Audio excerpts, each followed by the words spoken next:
आखिर राम के साथ सीता और लक्ष्मण को वनवास क्यों मिला? एक रामायण कथा।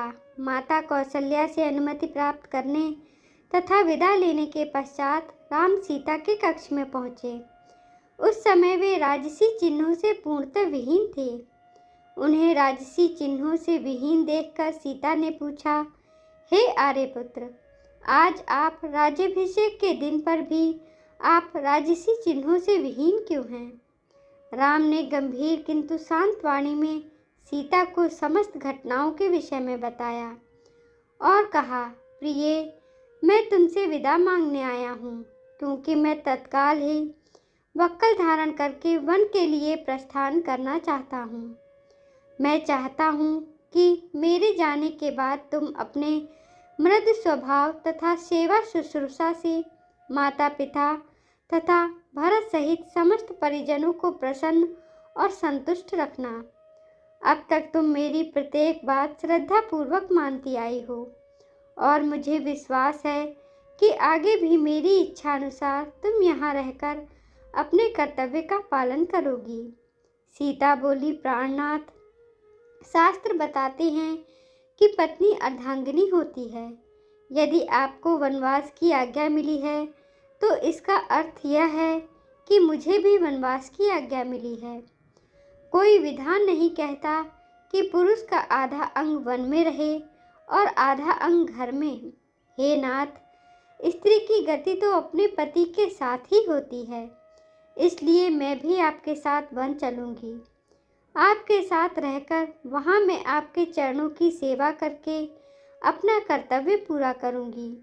पति की सेवा करके पत्नी को जो अपूर्व सुख प्राप्त होता है, वह सुख लोक और परलोक के सभी सुखों से बड़ा होता है। पत्नी के लिए पति ही परमेश्वर होता है। यदि आप कंदमूल फलादि से अपनी उदर पूर्ति करेंगे तो मैं भी अपनी क्षुधा वैसे ही शांत करूंगी। आपसे अलग होकर स्वर्ग का सुख वैभव भी मैं स्वीकार नहीं कर सकती। यदि आप मेरी इस विनय और प्रार्थना की उपेक्षा करके मुझे अयोध्या में छोड़ जाएंगे, आपके वन के लिए प्रस्थान करते ही मैं अपने प्राण त्याग दूंगी। यह मेरी प्रतिज्ञा है। राम को वन में होने वाले कष्टों का ध्यान था, इसलिए वे अपने साथ सीता को वन में नहीं ले जाना चाहते थे। वे उन्हें समझाने का प्रयत्न करने लगे, किंतु जितना वे प्रयत्न करते थे, सीता का हठ उतना ही बढ़ता जाता था।